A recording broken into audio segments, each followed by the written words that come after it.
Engkanto, multo, tiktik, aswang. Mga karanasang hango sa tunay na buhay, mga kaganapan na mayroong basihan. Bago ko simulan ang kwento, ay dalangin ko sa Panginoon, bigyan tayo ng proteksyon, lakas, at yakapin ang mga taong nagdurusa. In nomine Jesu Christi. Amen.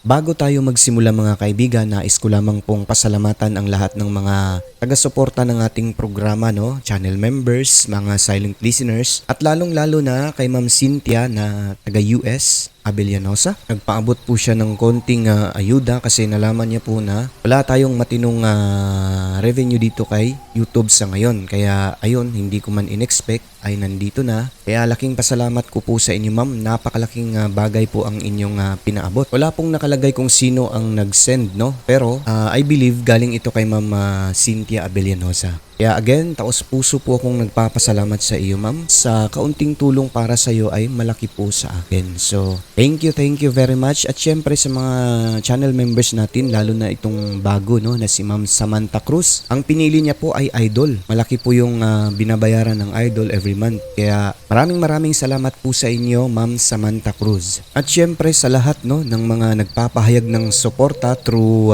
channel membership at saka yung mga super chat, super thanks. Thank you po sa inyong lahat. Yun lang po at magsimula na tayo.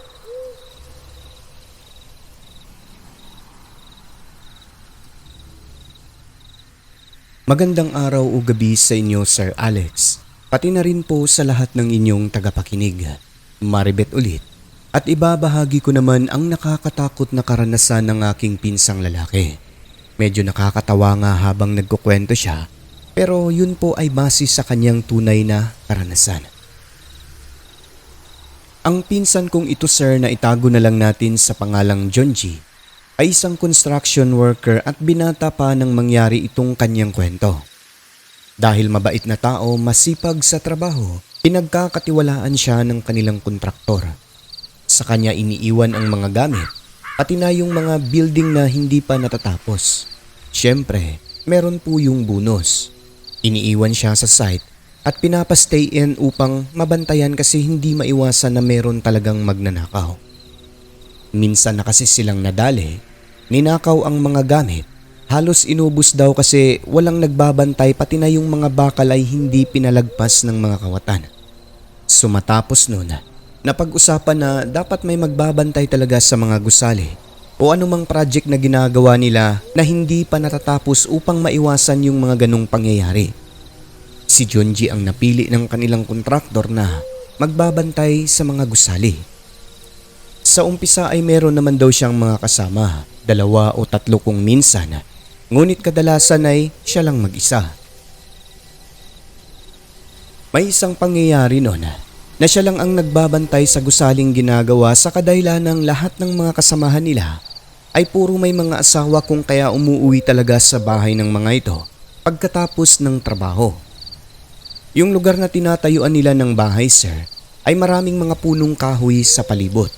Malalayo ang agwat ng bahay pero marami naman daw pong mga tambay sa isang tindahan tuwing hapon kung saan sila bumibili.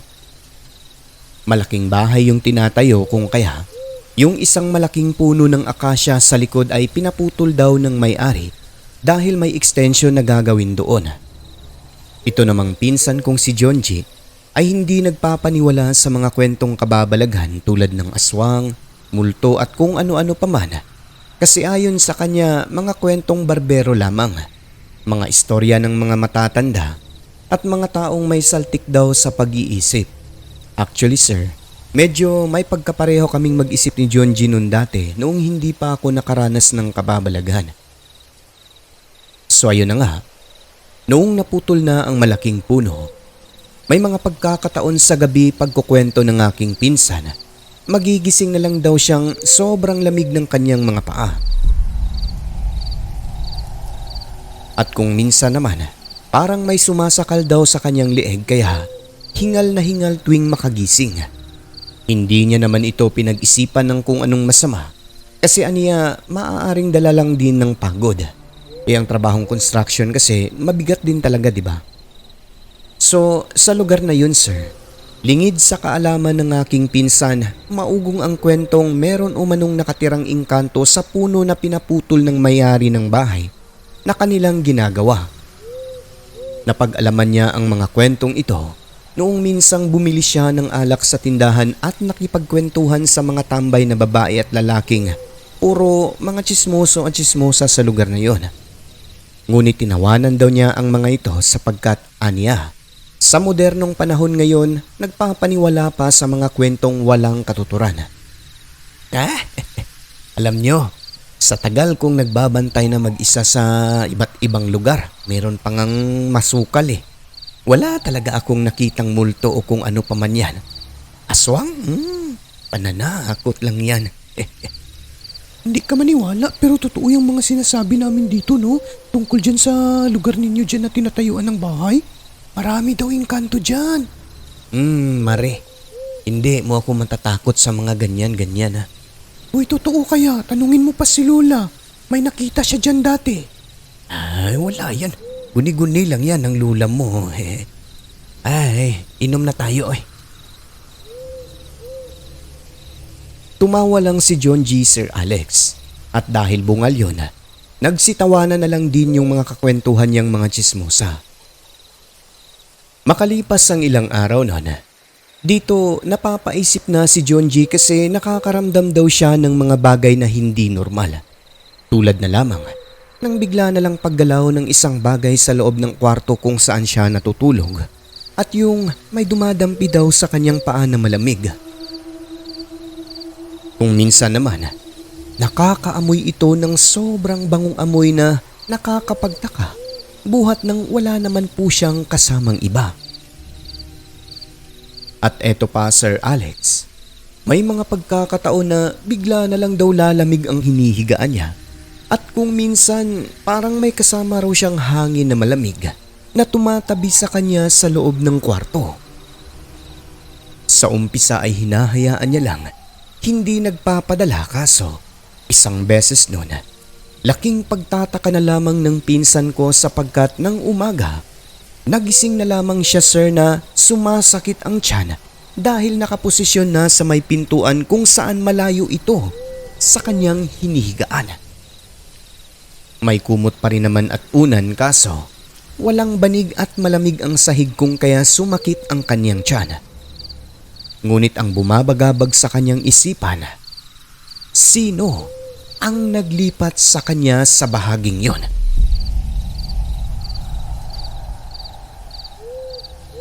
Hindi niya masabing dahil sa alak o kalasingan sapagkat alam ni Junji ang kanyang limitasyon sa inuman.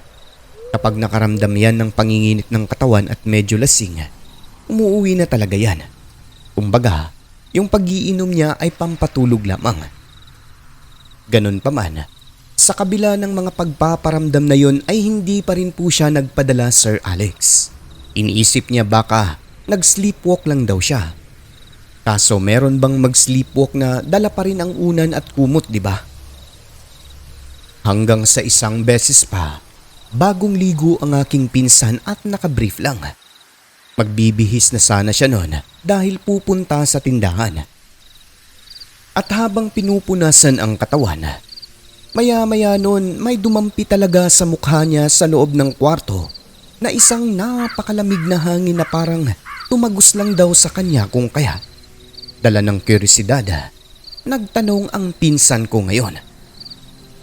Sino ka ba? Totoo ba kayo? At bakit nandito ka sa kwarto ko lagi? Nang sa di inaasahan, sumagot daw ito ng pabulong. Dito na ako titira. Total sinira nyo naman ang bahay ko. At isa pa, gusto kita. Boses ng isang babaeng nagmula sa kanyang likuran, malapit lang sa tenga. Ngunit pagkalingon niya ay hindi niya nakikita.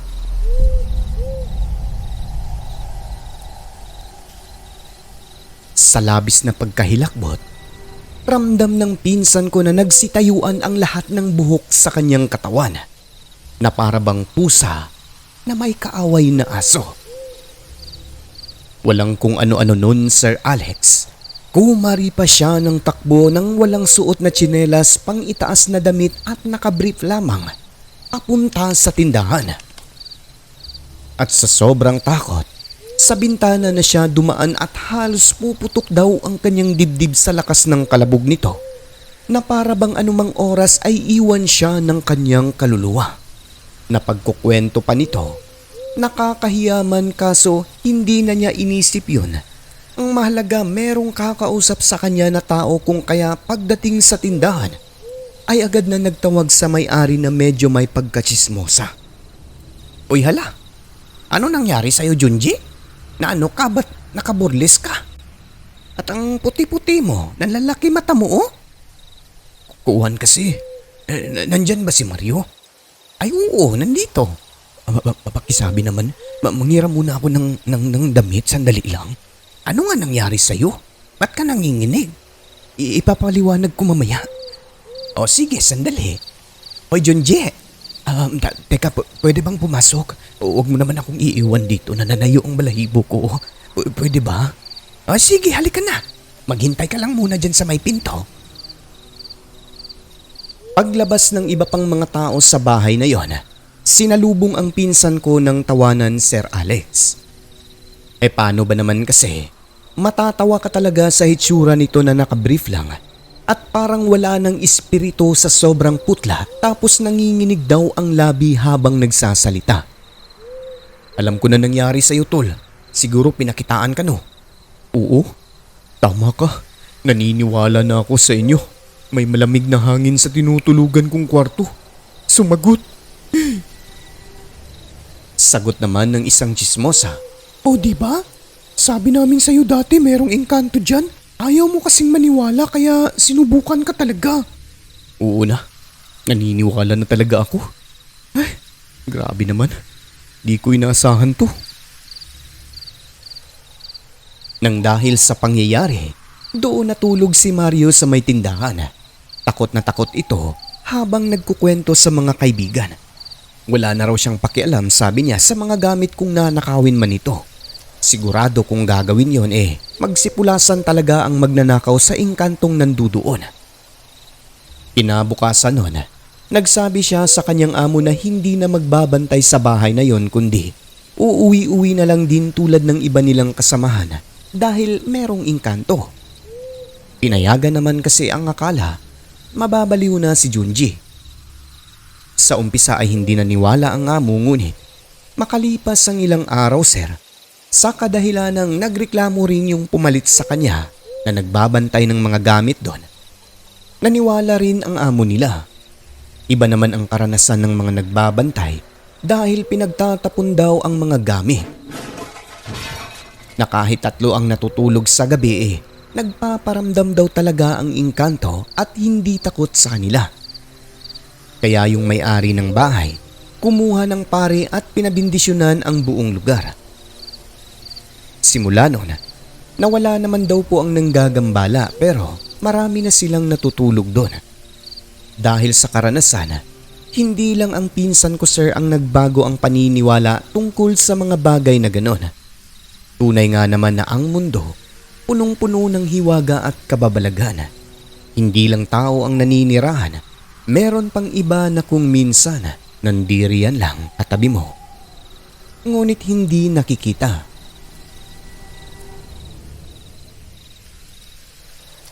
Bagaman may halong komedya ang kwentong ito, base po ito, sir, sa tunay na pangyayari. Matatawa ka talaga sa sitwasyon noon ng aking pinsan. Ikaw ba naman tatakbo sa tindahan na brief lang ang kasuotan, di ba?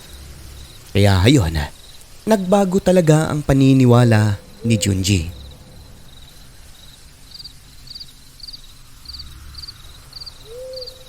At eto naman po, kwento ng aking tiyahin na tawagin na lang natin sa pangalang Tia Fe. Actually, kwento po ito ng buong pamilya nila at pinsan po siyang buo ng aking inay. Isang sobrang nakakapanindig balahibong karanasan na talaga namang hindi niya nalilimutan kahit may edad na. Natatandaan ko pa kapag nagkukwento siya, ang lagi niyang sinasabi hindi niya alam kung bukas ba ang kanyang third eye nung time na yon Kasi nakakapagtaka raw talaga ang mga pangyayari. Ganito po ang simula ng kwento, Sir Alex. Hindi pa naipapanganak si Tia Fe noon. Nakitira pa ang mama at papa niya sa bahay ng kanyang lola sa isang liblib na lugar. Tahimik daw doon. Wala pang 10 bahay ang nakatayo noon at magkakalayo pa, tapos puro kakahuyan at kasagingan ang makikita sa palibot. Ang kanyang lola, sir, may kaalaman pagdating sa karunungang lihim. Puti, itim, may bertod o mga anting-anting na taglay, Sir Alex. Ngunit sinasabi ng iba na mangkukulam daw at aswang ang lola ni Tia, pero ayon sa kanya ay hindi naman daw totoo base sa kwento ng ina.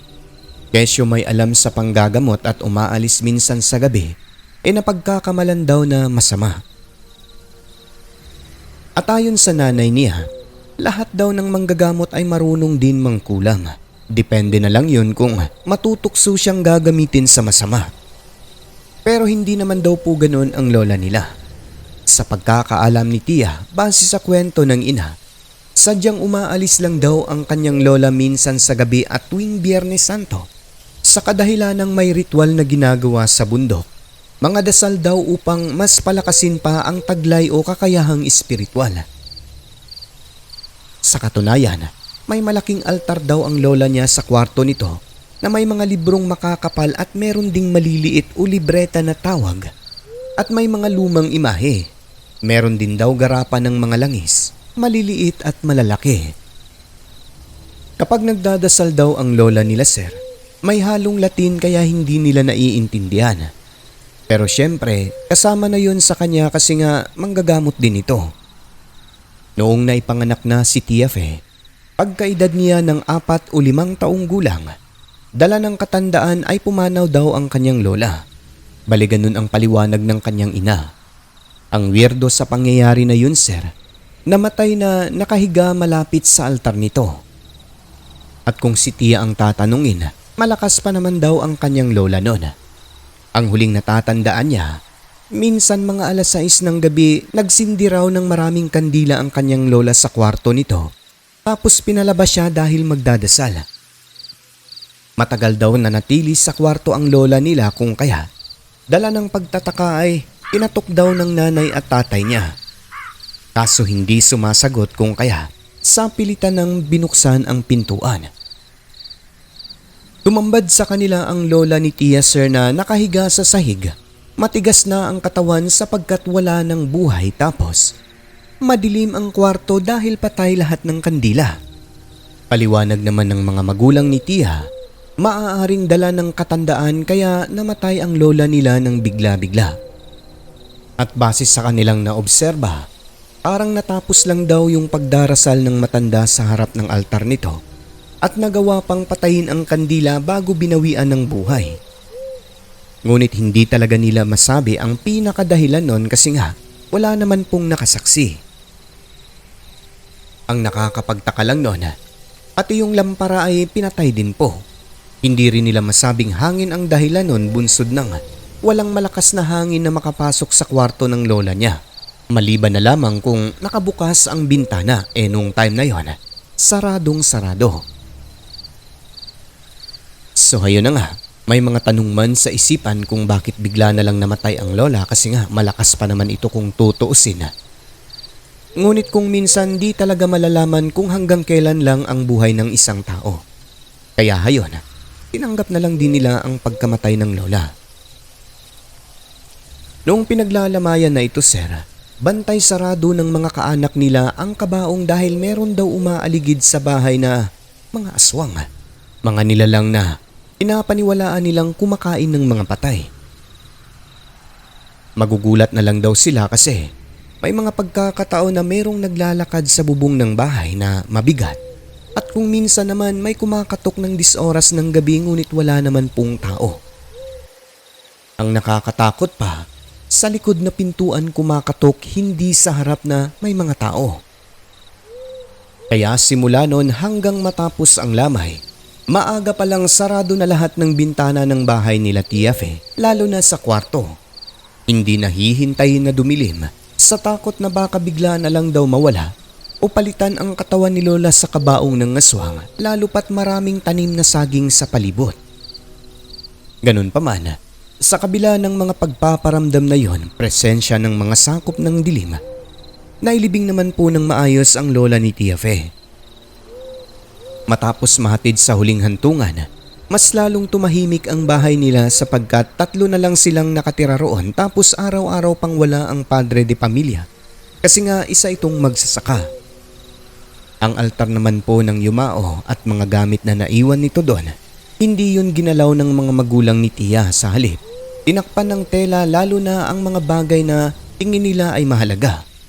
Tulad ng maliit na libro o yung libreta na tawag, tapos yung maliit na kahon na may lamang kung ano-anong bato. So akala nila sir ay ayos na. Ngunit may isang pangyayari, kalbaryo na talaga namang nagpakilabot sa buong pamilya. Mga kaganapan na tanging si Tia Fe lamang ang nakasaksi.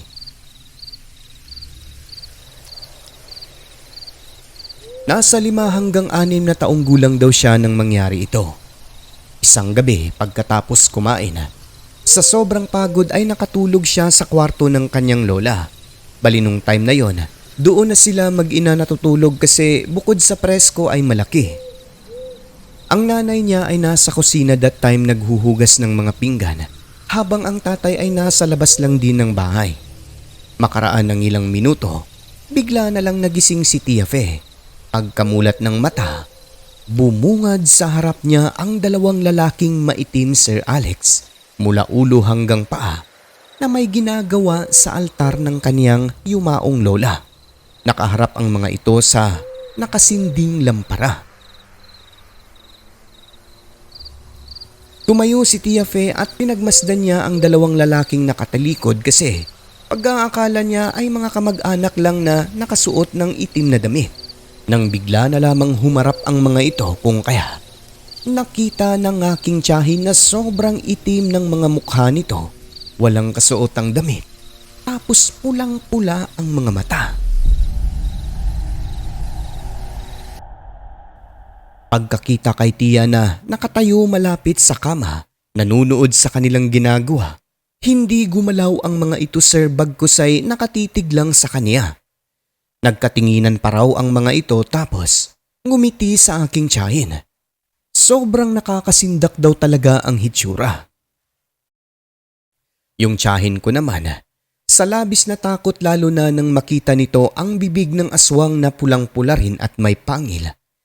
Umiyak ng malakas at sigaw ng sigaw na may aswang. Yung nanay at tatay, sobrang nataranta. Dali-daling umakyat ng bahay pagkatapos ay pumasok sa loob ng kwarto na may dalang itak at kutsilyo. Agad namang kinarga si Tia Fe ng kanyang nanay habang tinututok ang kutsilyo sa di malamang direksyon. Saan anak? Saan? Ayan po sila nay sa altar ni Lola. Saan? Dito? Ayun na po nay, ayun na aswang. Labis na kinilabutan ang nanay sir dahil nakakaramdam din talaga sila ng negatibong presensya sa loob ng kwarto tapos hindi makita ang tinuturo ng anak, ganun din ang tatay. At ayon kay Tia Fe, palipat-lipat daw ng pwesto ang 2 aswang, umiiwas sa hawak na patalim ng mga magulang niya. Mula sa altar, lumipat daw ang mga ito sa may bintanang bahagyang nakabukas. Tanong ng ama, anak, baka nanaginip ka lang. Asan ang sinasabi mong aswang? Ayan po tayo, aswang sa bintana. Pula mata Sabay yakap sa nanay. Ngunit sa kadahilan ng hindi nga nila nakikita Sir Alex, hinila ng tatay ni Tia Fe ang nanay nito palabas ng kwarto. Tapos nagsalita habang nakataas ang itak. Sino kayo? Layuan ninyo ang anak ko. Layuan ninyo kami. Wala kaming ginagawang masama sa inyo. Hindi kami natatakot. Galit na wika ng tatay, sabay wasiwas ng itak sa may bintana. Sa maniwala kayo o hindi Sir Alex, yung 2 aswang na sobrang itim at pulang-pula ang mga mata, Pagkawasiwas ng tatay ni Tia Fe ay agad na lumabas sa bintana. Nagtaka na lamang ang nanay at tatay sapagkat bigla na lang bumukas ang bintana na wala namang kung sinong gumalaw at may hangin lang na dumampi sa mukha ng tatay ngunit wala talaga siyang nakita. Kaya dun pa lang, alam nitong hindi na malikmata ang anak. Kundi nakikita nito ang dalawang aswang na gumagamit daw ng bertud. May kakayahang mawala sa paningin ng iba. Pero si Tia, nakakapagtakang nakikita niya ang dalawang aswang hanggang sa paglabas ng mga ito sa bintana. Umakyat daw ang dalawa pagkatapos ay lumipad palayo. Labis ang pag-aalala ng mga magulang sa sitwasyon na yon kasi pag-aakala nila Sir si Tia Fe ang pakay ng mga aswang. Ngunit nang makita ang altar, gulong-gulo na ito at may mga gamit na nawawala tulad ng libreta at mga batong pag-aari ng yumaong ina. Mga kagamitan na pinaniniwalaan nilang buhay o may kargang buhay na mga salita na malamang sa malamang gagamitin daw at yun talaga ang pakay ng mga aswang. Kaya kahit papano, nahimasmasan ang mga magulang ni Tia noon at nasabi na lamang na hindi talaga bata ang pakay ng aswang kundi ang mga kagamitan lang ng yumaong nanay. Hindi na mahalaga sa kanila yon sapagkat hindi rin naman mahilig ang mga magulang ni Tia Fe sa mga anting-anting at mga orasyong Latin. Sa awa naman po ng Diyos, sa ilang araw o linggo nilang pagbabantay, hindi naman po naulit ang tagpo na yon. Ngunit sabi ni Tia, ang kanilang karanasan na yun kailanman ay hindi talaga malilimutan. Sa paglipas ng panahon kung kailan may edad na ang mga magulang ng aking tiyahin, kung minsan sir kapag nagkukwentuhan daw sila kasama ang mga kaibigan ni Tia Fe, kahit matanda na ang mga ito kapag tatanungin sa harap ng mga kaibigan tungkol sa karanasan nila na yon, napapailing na lamang ang nanay at tatay ni Tia Fe at sinasabi na talagang matindi ang kanilang naging karanasan na yon. Hindi makapaniwala na makakaranas sila o ang pamilya nila ng ganoon kapiligrosong sitwasyon kasi pwede daw talaga silang mapahamak nun kung may balak na masama ang aswang sa kanila. Wala talaga silang kalaban-laban sapagkat hindi naman nila nakikita ang mga ito kundi si Tia lamang na isang paslit pa lang. Anong magagawa nila, di ba? Sa paglipas ng panahon sir, may mga naglabasang kwento mula sa iba ko pang tiyahin tungkol sa pagkatao ng lola ni Tia Fe. Parang may nakaengkwentro umano ito na isang taong mas matindi pa ang kaalamang espiritual kumpara sa kanya. Maaaring tinalo umano siya kaya namatay yung kandila sa altar at bigla na lang din siyang binawian ng buhay. Tungkol naman po sa mga aswang na nasilay ni Tia Fe, maaaring may koneksyon daw ito sa pagkamatay ng lola nila tapos pumasok sa loob ng bahay para kunin ang mga nakatagong anting ni lola at libretang naglalaman ng mga salitang buhay na malamang sa malamang gagamitin daw sa masama.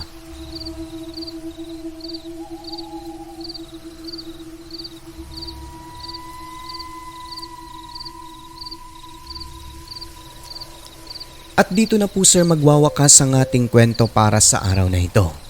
Meron pa po tayong ibabahagi kaya antabayanan nyo na lang.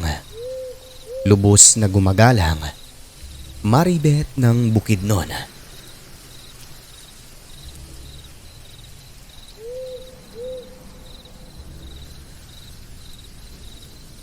Ang mundong ating ginagalawan ay nababalot ng kaiwagaan na tanging ang Diyos lamang ang siyang may kasagutan. Ako po si Alex at ito ang Southern Mindanao Creepy Experience.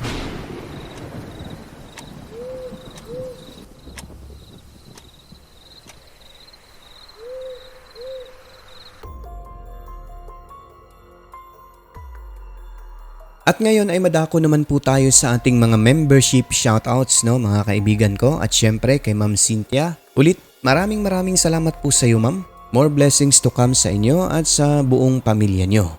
At syempre, pasalamatan din po natin ang ating bagong member, no, na si Mama Samantha Cruz, channel member dito sa YouTube. Ang pinili niya po ay SMCE Idol. Kaya maraming salamat po Ma'am Samantha Cruz sa inyong pag-join, no? Sa pagpahayag ng suporta sa ating programa para tayo'y tuloy-tuloy. Maraming salamat. At syempre binabati rin po natin si Cheng's Channel 10 months member na. Syempre kay Liam na supporter.